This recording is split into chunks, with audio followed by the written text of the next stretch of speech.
South Florida. This is Headliners, only on CBS News Miami. Hello, everybody. Welcome to Headliners. I'm Elliot Rodriguez. We begin with a startling fact. Barely half of all murder cases in the U.S. get solved. According to FBI data, the national homicide clearance rate is at an all-time low. In the mid-1960s, more than 90% of murders were solved.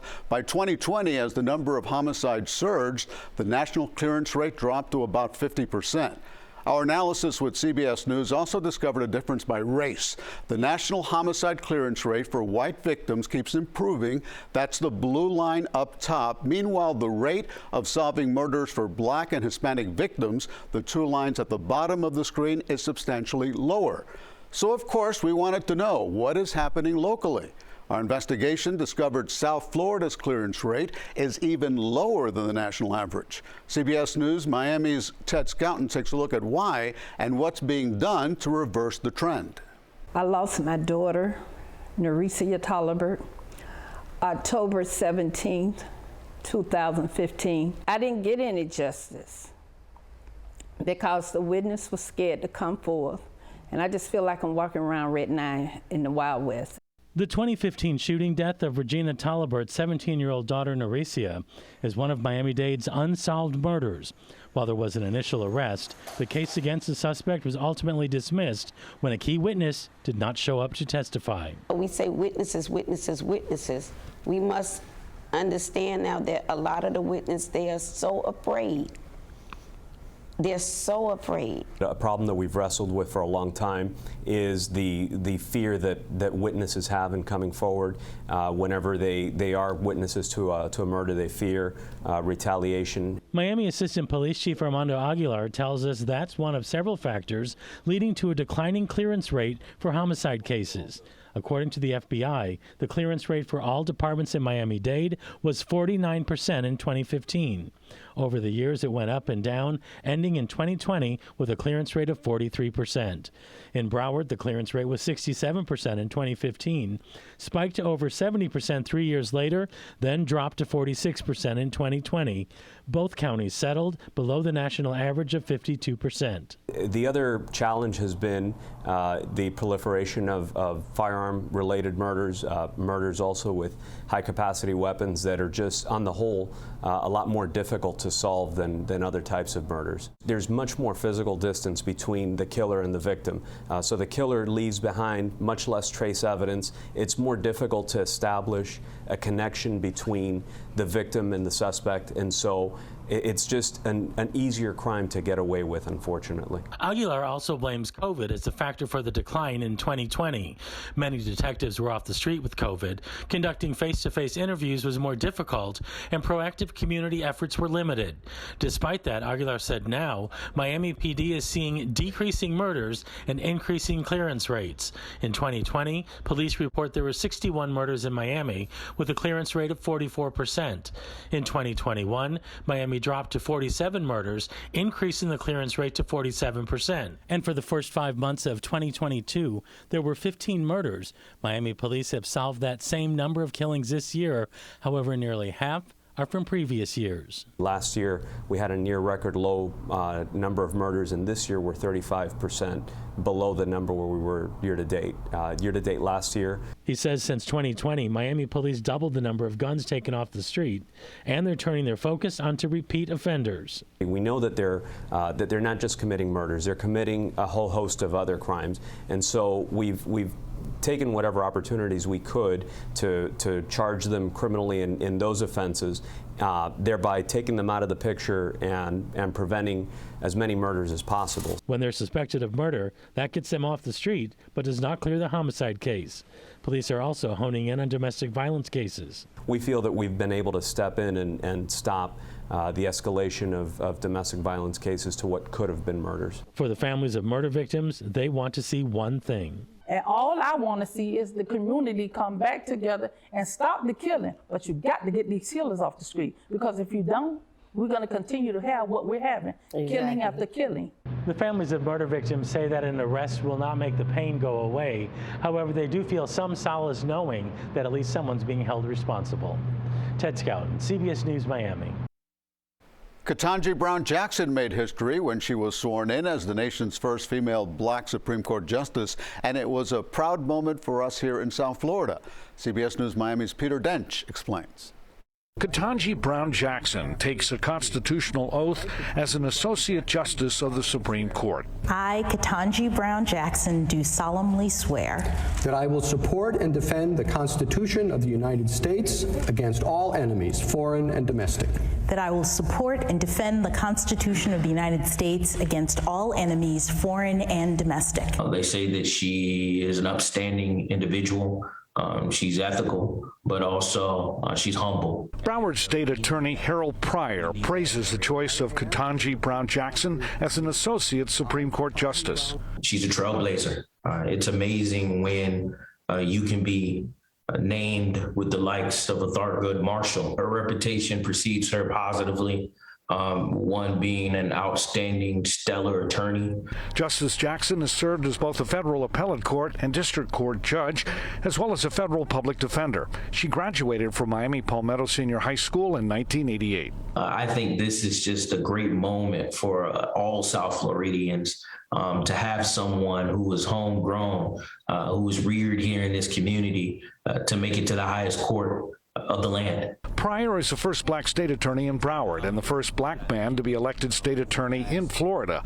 The 51-year-old Jackson is the first black woman to serve on the Supreme Court. It's a sense of pride and joy, not only for black Americans throughout the country, but it should be something that all Americans should be proud of, to see how we as a country is progressing and how we're being more diverse in every aspect of our legal institutions here in the United States of America. Justice Jackson is replacing her mentor, who she had been a law clerk for, 83-year-old Justice Stephen Breyer. Jackson's parents and husband and 2 daughters are with her in Washington, D.C. She was able to start work immediately, though the bulk of the Supreme Court's work is finished until this fall, with the exception of emergency appeals. This is Peter Dench, CBS News, Miami. Now to the housing crisis. HUD Secretary Marcia Fudge was in town for a first-hand look at how serious the situation is here. After calling South Florida the epicenter of the crisis, we wanted answers to the tough questions like, what's the federal government doing about it? Here's CBS 4's Hank Tester, who asked that question. Day 2 of Housing and Urban Development Secretary Marcia Fudge's visit to South Florida to get a first-hand look at what has been deemed the epicenter of the housing crisis in the United States, saying it was good to get fresh eyes on the problem. Because when I go back to Washington, I think that we can look at things a little differently. What are you going to do when you get back to Washington tomorrow or today, and with your department, what are you going to do for the people of Miami-Dade who cannot afford a home or cannot afford rent? I think it really isn't necessarily up to me. This state has hundreds of millions of dollars. Hundreds of millions. This city has hundreds of millions of dollars. We get the resources here. It is a matter of determining what your priorities are. There is only so much money the federal government can give people. And we've given it through the COVID package, through the rescue package, through the emergency rental assistance, through incentives to landlords. We have done everything we can do at this point. So it's back to local. The previous day, Fudge discussed modifying local zoning regulations, which mandate single-family homes. Miami-Dade Mayor Daniela Levine Cava suggested splitting lots and allowing buildings to be constructed closer together. Suggestions for more developer incentives. And what to do about folks fresh out of college, have jobs, seem to have it all going on, except in Miami-Dade, where they can't afford to rent or buy? What do you say to them? I say come see us, because right now FHA has put in place things that we know are going to help young people. Most young people that come out of college are deemed not creditworthy because of their student debt. We have basically, through HUD-insured mortgages, we've neutralized student debt. We've also come up with resources. The president has asked for $100 million just for down payment assistance. We know people can pay their rents. They just don't have the down payment. So we have down payment assistance. We are looking at different ways to appraise properties in certain neighborhoods. We have incentives in certain neighborhoods. So we are doing our part. Money and programs in the pipeline. Some are ramped up now. But as far as solving the Miami-Dade housing crisis, that looks like it's going to be in the future, despite the look-and-see tour. I'm Hank Tester, CBS 4 News. Affordable housing isn't easy to come by, but now one local organization might slowly but surely start to change that. CBS News Miami's Joe Gorcho has that story. A community garden begins to blossom outside a home. Inside this Liberty City dwelling, hope for a brighter future thrives. It's a great start. It's a wonderful start. Just 2 months ago, Angela had been homeless and jobless for 13 years before moving in. That's how I felt. Somebody just sucked my soul out. Her soul began to heal when she connected with Smash executive director Adrian Madriz. The organization gave her a room to rent at this home they currently lease. Just a little makeup, baby. Angela shares the space with Ero Amias, who identifies as a trans person. I just needed more community. In previous places, Amias suffered abuse from landlords. Amias says living at home was also not a good long-term mental health option. It felt like a dead end. Like I would always have to go back to my mother's place, and like at my mother's place there's triggers due to environment. And living alone in South Florida's housing market wasn't in the cards financially. Through Smash, the rent at this home is $700 a month and utilities are covered. All the furniture you see is donated. This is a great space that I enjoy, even with my roommates. Madriz hopes to help many more. He started Smash in 2015 after stumbling upon a home in South Florida infested with rats and black mold. Conditions that you'd see in a horror movie, and I would see them constantly, all the time. The awful conditions inspired Madriz to create the nonprofit. Wanting to link people to different resources, legal services, different kind of rental assistance that might have been available, utility assistance, whatever the case was. The vision starts there. The grand plan is to create community land trusts. In short, it allows city residents to control their land to provide affordable housing while taking on bad landlords. We wanted to make it so that renters no longer had to be living under the thumb of these slumlords. And the only way to really do that is to make renters owners, collectively. Joe Gorcho, CBS News, Miami. When headliners returned, the Vietnamese woman who achieved worldwide fame as the Napalm Girl marks a milestone in South Florida. From South Florida, this is Headliners, only on CBS News Miami. Welcome back. I'm Elliot Rodriguez. Miami-Dade County is taking action to keep cyclists safe after numerous deadly accidents along the Rickenbacker Causeway. A teenager who lost his father in a cycling accident recently tells us new safety measures are more than welcome. Here's CBS News Miami's Joel Waldman with that story. Yeah, life is just super precious. You have to, be careful and love your loved ones as much as possible. Wise words from Sebastian Vera. He learned just how precious life is in the most difficult way possible, losing his father Yaudis when he and another cyclist were hit and killed on Rickenbacker Causeway back in May. Visiting the site of the accident for the first time. My father and I, that was my best friend. I would like him to be remembered as the great father that he was, the very nice guy, somebody that helped everybody to succeed. Personally, if I had a problem or anything like that, I think he was the only person ever that I could have spoken to. Now, 17-year-old Sebastian has to find a new best friend, forced into becoming a father figure of his own to younger brother Lucas. Nothing really hit me until I had to break the news to my little brother, which really, really hurt then, and that's when it really hit me. A mourning process that will likely never end. Sebastian and his mom Havel are now finding some peace another way, knowing changes are already being made for cyclists on Rickenbacker Causeway. I'm glad that they put the barricades. I'm really, really happy. New barricades and increased traffic enforcement, along with new signage and reduced speed limits, all part of a $250,000 program just launched by Miami-Dade County to make sure this is a safe spot for cyclists. It's not just you driving, and if you mess up, it's not just your life, it's other people, other families that suffer. Like Sebastian, his little brother Lucas, and mom, who learned too soon the hard way how precious life really is. From this moment on, I could have the most fortunate life in the world, and I would still trade it to get my father back. Joel Waldman, CBS News, Miami.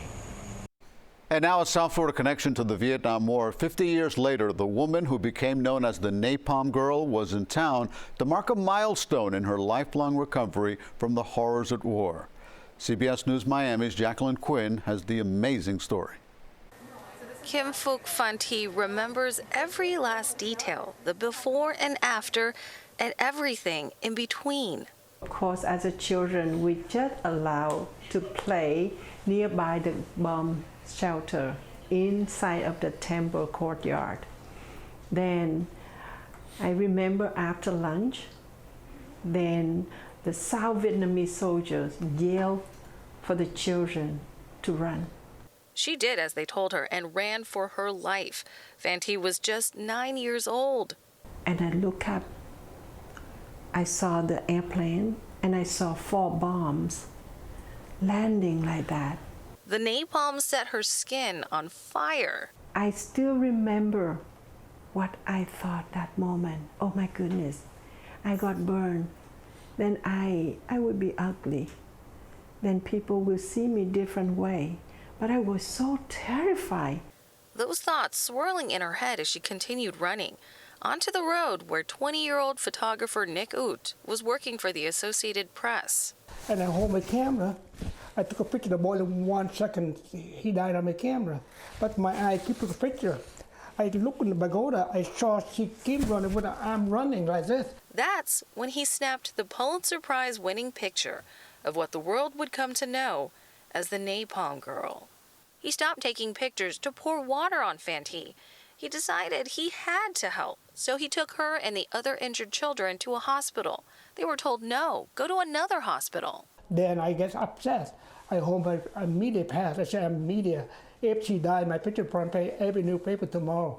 And they worry about, I say that, they took her right away inside. The threat worked. He saved my life. I owe him. And he became a part of my family. Phan Thi lived in Vietnam until she defected in 1992 to Canada while coming back from her honeymoon in Moscow. But for most of her life, Phan Thi hated that photo. It was embarrassing. Gradually, she learned to embrace it. 50 years later, I'm no longer victims of war. I'm not a napalm girl. Now I am a friend. I am a helper, I am a mother, I'm a grandmother, and I am a survivor calling out for peace. She also started her own charity to help impoverished children. Yet for years, she's lived with pain and limited movement from the burn scars. Then a few years ago, Phan Thi reached out to Dr. Jill Weibel here in Miami. She's advanced using lasers to treat damaged skin. This is a fractional ablative laser, and it vaporizes the scar tissue. So I always say it's like boiling water on the stove. It literally steams off, but they're the tiniest holes the human body's ever seen, and then the human body is able to heal that to normal skin. Dr. Weibel's doing the work for free because to her, Phan Thi is a symbol of peace.